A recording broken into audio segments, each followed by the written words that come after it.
Reddit қолданушылары, ақша үшін қандай біртүрлі заттар жасадыңыздар? Видеоны бастамастан бұрын достар, менің арнама тіркелуді ұмытпаңыздар. Мен басқа YouTube каналдардағыдай, ой, менің каналымның 90% тіркелусіз қарап отыр, менің каналымның тең жартысы тіркелмеген екен демеймін.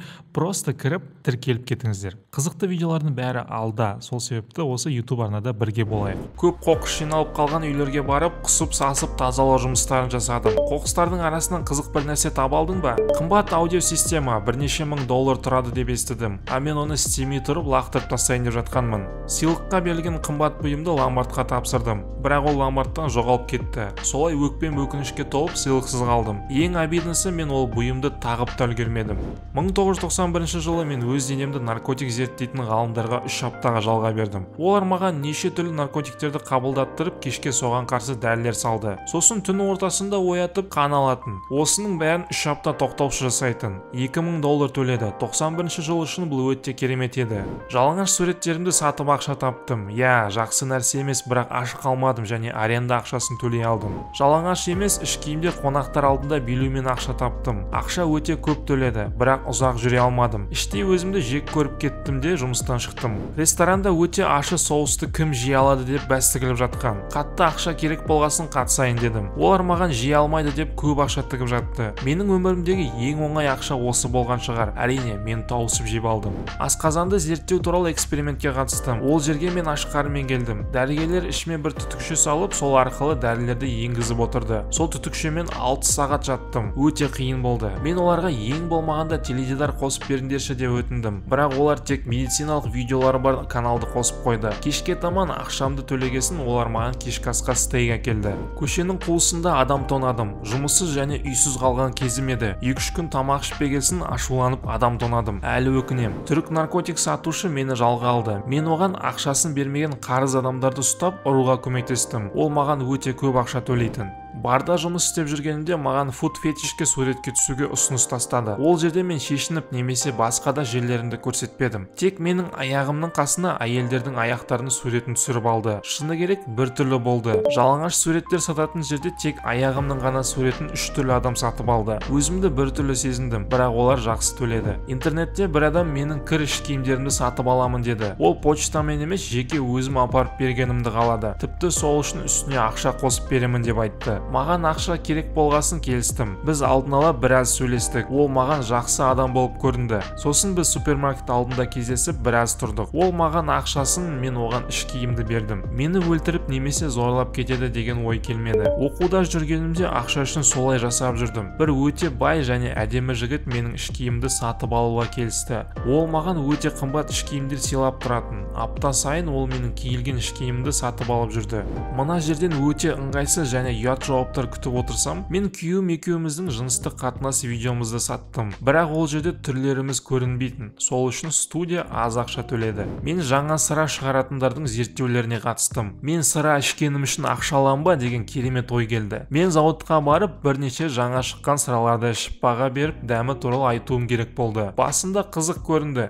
Кейін кейбір сыралардан кір іш киімнің иісі, жердің дәмі сияқты бір түрлі түрлері келе бастады. Бір жігіт барлық сыраларын үстелден құлатып, мен тіпті итіме де бермес едім деп айқайлап шығып кеткен есімде. Адамдар байқамай тұрып, біз бұл сыраны қаншалықты жаман және арзан жасай аламыз деген сынақ шығар мүмкін. Квартираның ақшасын төлеу үшін конфеттерді сатып алып, үйлерді жағалап сатып жүрдім. Кейін үстіне сәл ақша қоса бастадым. Солай бір айдың ақшасын шығарып алдым. Бірақ үстіне қосқаным дұрыс болмады.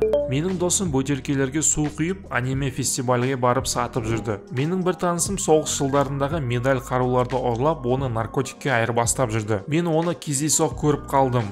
Оған бұның дұрыс емес дегенімде ол маған көп ақша беремін, көмектес деді. Содан кейін мен онымен сөйлеспей кеттім. Студент кезімде сурет салатын жерге жалаңаш позаларда тұрып ақша тауып жүрдім. Ол жердегі адамдарды менің жалаңаштығым емес, позамен көрініс қызықтыратын. Және олар маған 5 есе көп төлейтін. Кейін бір талантты жас суретші келіп, мені бір күнге жалға алғысы келетінін айтты. Менің ойымда ол маған поза үшін емес, жыныстық қатынасқа түсші деп айтқысы келгендей көрінді. Көп ойландым. Кейін ақшаңды көп етіп төлеймін дегесін келістім. Бара сала олардың суретшілеріне мүлдем қызық емес екенімді түсіндім. Олар маған дұрыс тұрмағаным үшін ұрысты. Өте қиын болды. Ішімнен бұдан да жыныстық қатынас дұрыс шығар деп ойлап қалдым. Өйткені кейбір позаларда тұрып аяқтарым, белім қатты ауырып қалды. Бір жігіт маған және басқа қызға екеуің шешініп үстеріңе май жағып төбелессеңдер көп ақша төлеймін деді. Сөйтіп кім жеңді? Ол қыз да мен де бір-бірімізді қатты ұрмадық. Тек шашымыздан тартқылап құлатып төбелестік. Бала кезімде анам екеуміз үйсіз қалдық. Біз әр жерге түнеп жүрдік. Көбіне ауруханаларда, үйсіздерге арналған жерлерде. Бір күні қатты ақша керек болып, анам маған тиын лақтыратын фонтанға сүңгіп, тиындарды жинап келші деген болатын. Солай біз бірнеше ақша жинап алдық. Мен ауыр салмақ қосу мен салмақ жоғалтудың сүйекке әсерін зерттейтін медициналық зерттеуге қатыстым. 10 күннің ішінде күніне 6000 калория жеп, содан кейін 10 күн ештеңе жегізбеді. Аурухана палатасында жаттық. Ең ауыры күнде дәрігерлер келіп сүйектерінің бөлшектерін тексеретіні болатын. Зерттеудің соңында маған $7000 берді. Студент кезімде мен пәтердің 64 жастағы хозяйкасымен жаттым.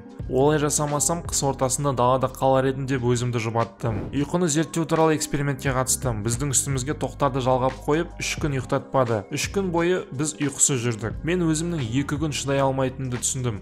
Ақшасын берді, бірақ зерттеу өте қиын болды. Жас кезімде бір қызбен таныстым. Жақсы араласып кеттік. Кейін ол мені бір жақсы жерге апаршы деді. Менің қалтамда мүлдем ақша болмады. Оның барғысы келген жер мен үшін өте қымбат еді. Не істерімді білмей мен үйдегі көліктердің ішін, диванның қуыстарын тексере бастадым. Үйден болмайтын барлық заттарды жинап, оны болмайтын ақшаға сатып, тек өзімнің счетымды жабатындай ғана ақша шығарып алдым. Солайша кездесуге кеттім. Менің қуанышыма орай қызым счетты бөліп төлейміз деп қоймай қойды. Нәтижесінде біз қазір үйлендік және бақыттымыз. Крамер Феррингтонның қымбат және өте сирек гитарасын өте арзан ақшаға сатып жібердім. Сол үшін әлі күнге дейін қатты өкінемін. Плюс 21 видеолар көрсететін сайттағы видеолардың атын ойлап табатын жұмыс істедім. Бұны жұмыс деп айтқанның өзі біртүрлі. Олар маған сайтқа бірнеше сурет жібереді. Сол суретке қарап видеоның атын жазу керек. Плюс 21 сайттарға кіргендер болса біледі видеолардың аты қандай болатынын. Ақша жағынан көп төлемейтін, жай бір күнге сыра және жейтін бір нәрсе алуға ғана жететін. Бірақ біраз уақыт өткесін мен психологиялық тұрғыдан ол жұмыстан шығып кеттім. Білмеймін, моральдық жағы дұрыс емес болып көрінді. Анамды және отбасымды аурудан емдеуге ақша жетпегесін плюс 21 видеоларға түстім. Отбасым ауыр халде болатын. Бір жігіт маған акулаға өзінің мүшесінің суретін салып бергенім үшін ақша төлеймін деді. Мен ол суретті ақша керектен ғана салдым. Ақшасы көп адамдар маған іш киімге дейін шешініп арена ішінде қашуға ақша төледі.